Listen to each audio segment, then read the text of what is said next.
प्यारा ॿारो, बाजी गुलबनू जी तरफ़ां तव्हां सभिनी खे भलीकार। तव्हां ॿुधी रहिया आहियो दिलचस्प अखाणियूं। अचो त अॼु जी अखाणी ॿुधूं ऐं लुत्फ़ अंदोज़ थियूं।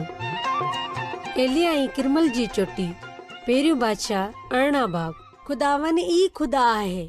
अखियब बादशाह खे एलिया ते कावड़ आई। नबी ते इल्ज़ाम हयो मञे त घणे वक़्त खां हिन जे करे मींहुं न पियो आहे। अखियब कावड़ मां रड़ कई। छा हू भुलिजी वियो हो? एतिरो वॾो ॾुकार सिर्फ़ उन लाइ थियो हो छो त हुन खुदा खे छॾे ॾिनो हो। 3 साल थी विया हुआ। 3 सालनि में मींहुं जो हिकु फुड़ो बि न वसियो हो। ऐं पोइ एलिया अखियब बादशाह वटि आयो। अखियब बादशाह, जेकॾहिं तूं चाहीं थो त वरी मींहुं वसे त पोइ पंहिंजे पूरी क़ौम खे गॾु कर ऐं सभु पुजारियुनि खे पिणु जेके बाल जी पूॼा कनि था। पाण सभु करमल जी चोटी ते मिलंदासूं। उते पाण ॾिसी वठंदासूं केरु असल खुदा आहे, खुदा या बाल। अखियब एलिया जी ॻाल्हि मञी वरिती। ॿी सुबुह पूरी क़ौम जबल जी चोटी ते हुई। छा थियण वारो हो? एलिया माण्हुनि खे चयो, अवी केसि ताईं ॿिनि ख़्यालनि में रहंदा? अॼु फ़ैसिलो करियो त तव्हां कंहिंजी पूॼा कंदा, खुदावंद खुदा या त बाल।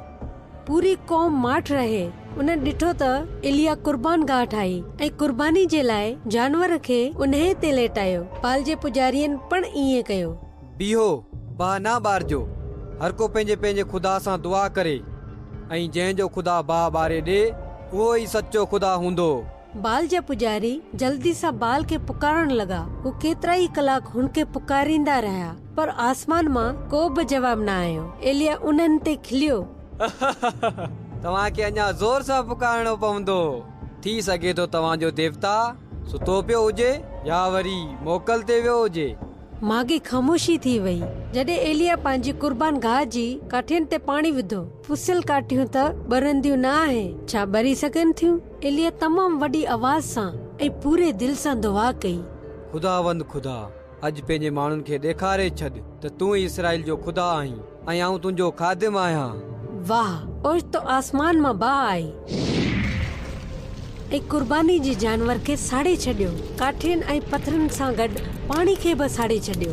हर शइ तेज़ी सां ॿरण लॻी। सभु माण्हू ही ॾिठो ऐं हैरान थी सिजदे में किरी पिया ऐं सभु गॾु चवण लॻा,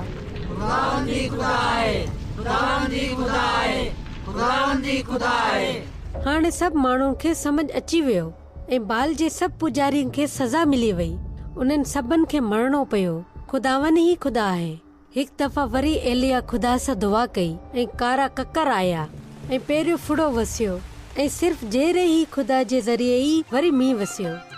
ठीकु आहे ॿारो, हाणे बाजी गुलबानो खे इजाज़त ॾियो। खुदा हाफ़िज़।